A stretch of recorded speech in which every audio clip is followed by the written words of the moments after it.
Hi, I'm Tommy Thompson, and this is AI in Games, a series on research and applications of artificial intelligence in video games. This video is the beginning of a new series of AI 101, where I'm going to be looking at many of the fundamental AI tools and techniques used in game development. This is aimed at helping aspiring game developers understand the basic theory of these methods, where they become useful in making your own games, and how they're applied in some of the biggest titles in the industry. In this first video, I want to talk about navigation. One of the most critical and often unspoken challenges found in modern games is ensuring that non-player characters can move around an environment. This means walking, running, climbing, hiding behind cover, swimming, and the like. Navigation seldom receives the attention it deserves when talking about how AI works in a specific game, a point even this series is guilty of.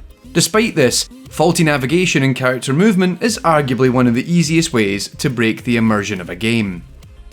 So let's take a look at how navigation works in 3D games using the tool referred to as a navigation mesh. What it is, how it works, and how some games utilise nav meshes to address specific issues that their core design creates for them. A navigation mesh, or nav mesh, is a data structure used to represent the accessibility of a three-dimensional surface or space by encoding it as a series of polygons. If you watch an AI character move across a surface in a given game, odds are it's using a navigation mesh to do so. A navigation mesh stores important data about a given region of space for an AI character to move across it. This includes what parts of the surface is accessible, given there might be obstacles on that structure, and this fractures the nav mesh into even more polygons. How individual surfaces link to one another. This is useful for environment artists given they will build a game world with smaller pieces, rather than one big chunk of land. Dictating a type or region for a given surface. Regions can be used to identify how expensive it is to traverse a surface by providing a cost value, and AI agents can be told which types they can navigate across. Modelling accessibility of the space is critical to achieve any sort of intelligent movement, given we want to ensure our characters know if they can move around the game space in a manner that is cheap and easy to calculate. Meanwhile, the type of an area is important in crafting an AI that looks like it's making intelligent decisions about how it uses or ignores part of the virtual space. This is important and readily evident in open world games such as Assassin's Creed and Far Cry, where NPCs will actively avoid moving in water and instead attack from the shore or move around if possible.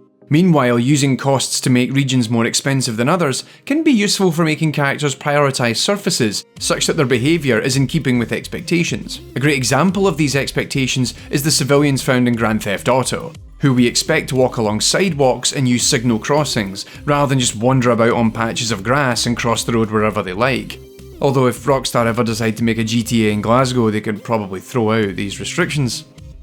Lastly, links help us manage where and how characters can cross gaps between nav meshes. Sure, sometimes you might want to ensure an AI can't follow you to a specific location, such as the inmates in Outlast who can't follow you after you run through tight gaps. However, you typically want AI to move between nav mesh areas at specific points, such as soldiers climbing up and down ladders in Fear, or demons leaping to higher ground in Doom.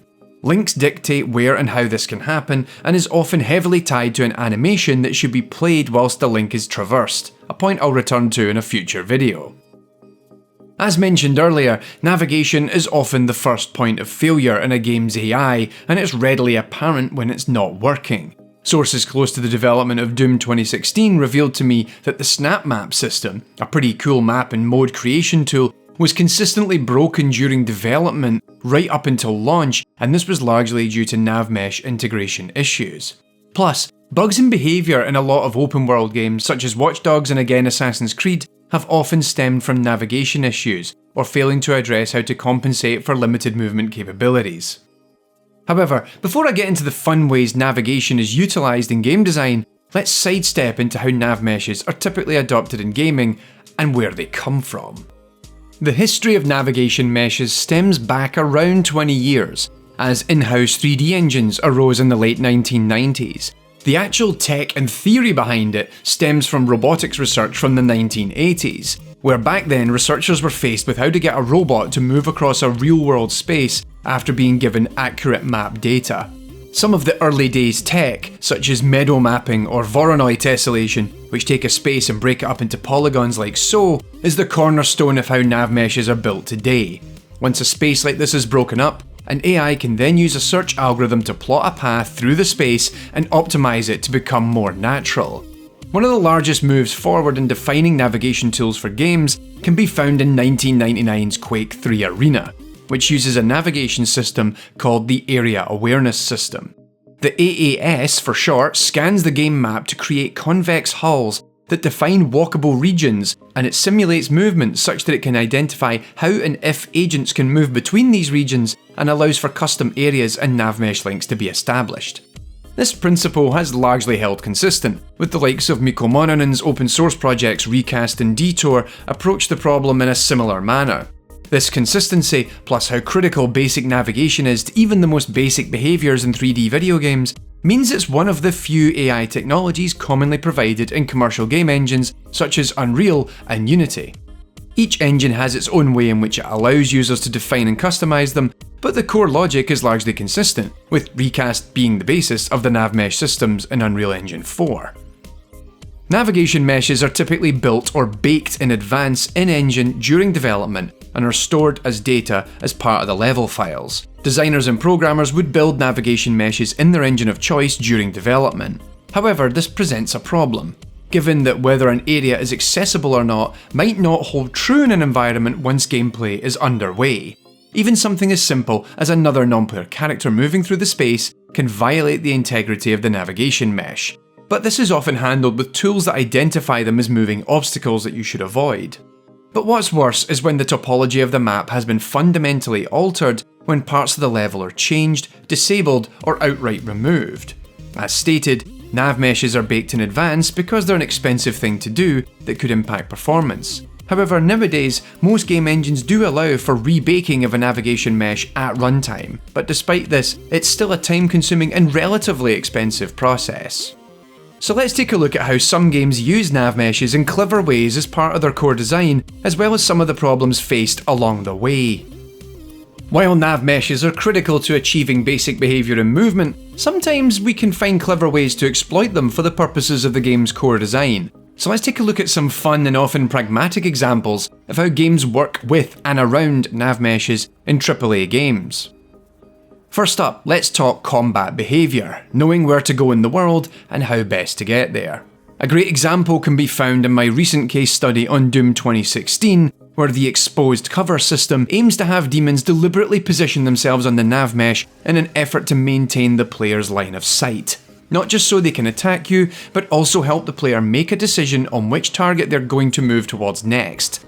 Doom, much like all id Tech engine games, uses an updated version of the AAS system from Quake 3 Arena. This allows for characters in the likes of both Doom and Rage to be able to navigate to exact locations in the world, often conducting minor linear interpolation if they're slightly off point, and animating to satisfy those discrepancies. It's what gives characters in id Tech games such wonderful, fluid motion.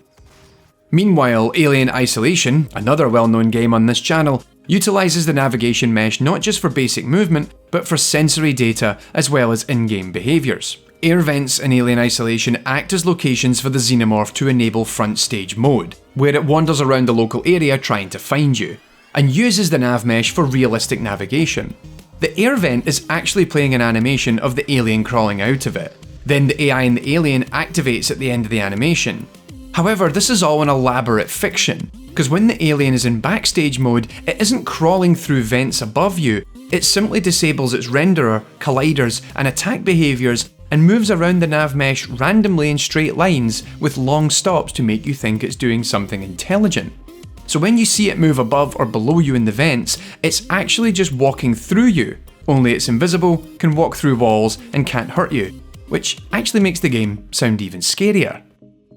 The actual navigation in Alien Isolation is a modified version of the aforementioned Recast and Detour, only it's got an extra set of sensory gauges that are tied into the navigation system.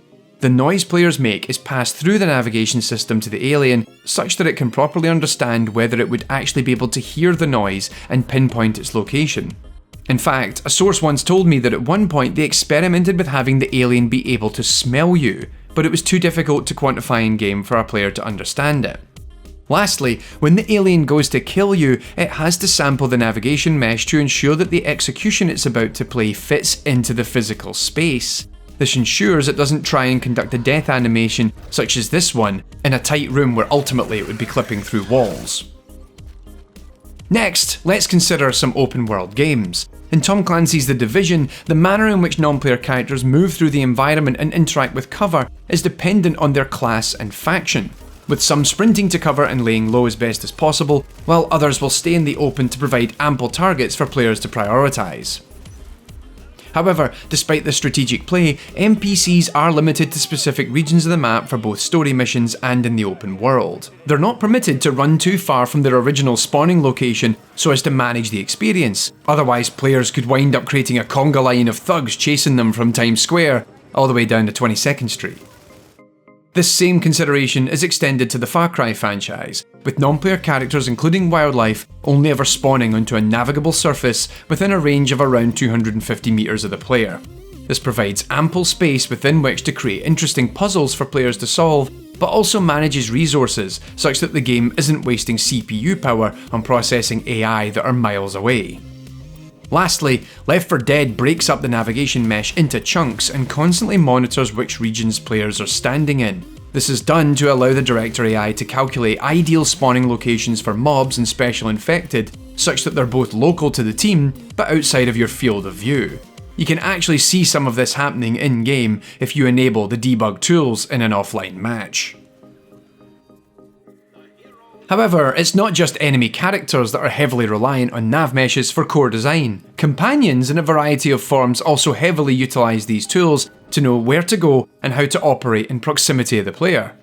In my most recent case study on Far Cry Primal, I looked at how the companion AI utilises nav meshes to follow the player and stays within the view frustum when on the move. However, the game also needs to compensate for issues where the player has moved into a space the animal cannot, and the player is getting even farther away. This occasionally results in the companion system looking for a valid location on the nav mesh behind the player to teleport towards.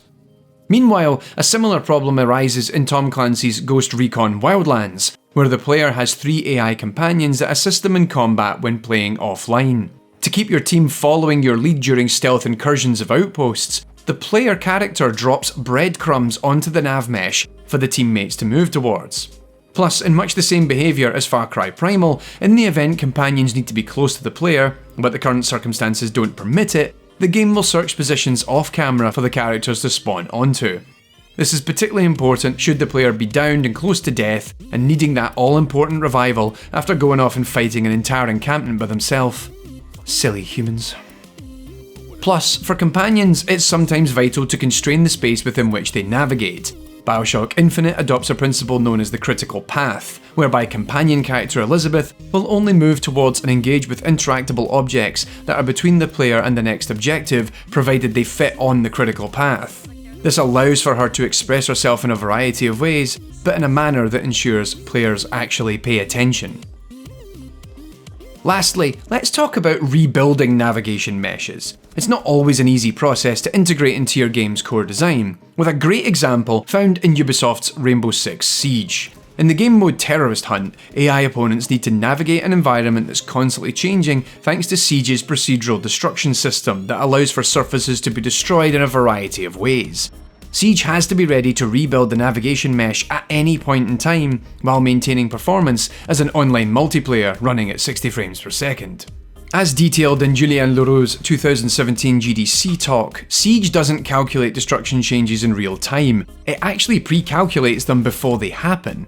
Pretty much all actions that do damage or destroy surfaces have a warm-up process, be it Sledge winding up his hammer, to breach charges being placed upon walls, or Hibana and Ash's projectile-based explosives.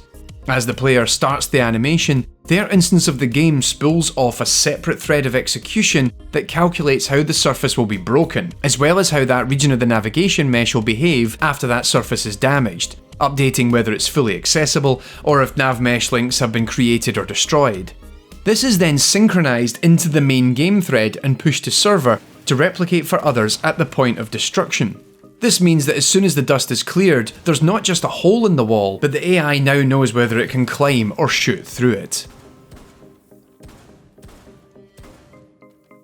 In closing, navigation meshes are a powerful tool that enables designers and developers to breathe life into AI characters. but they also require diligence and attention when crafting dynamic and ever-changing environments. Figuring out how to handle and potentially update nav meshes is critical to the design of many contemporary games, given that it is ultimately one of the first points of failure for non-player characters and breaks the immersion. If your AI can't even figure out how to walk in a straight line, your game's probably going to suffer in the long run. Hey everyone, thanks for watching the first in this new series of AI 101, and I hope you've all found it interesting. If you're interested in learning more about navigation meshes in general and how to make them yourself, I've linked to articles and tutorials of all sorts down in the video description, and you should go and check that out. Special thanks to all the good folk who support the show on Patreon, including Michael Russell right there. I mean, everyone's just amazing, but Michael, he gets a special shout out for today. Be sure to log into Patreon, as I'm running a set of polls right now for what AI 101 topics my viewers want to see in the future. So please get in there, give me some feedback, let me know what your thoughts are, and that'd be awesome, because that'll really help guide this series in the future. Alright, that's it for now. I'll see y'all next time.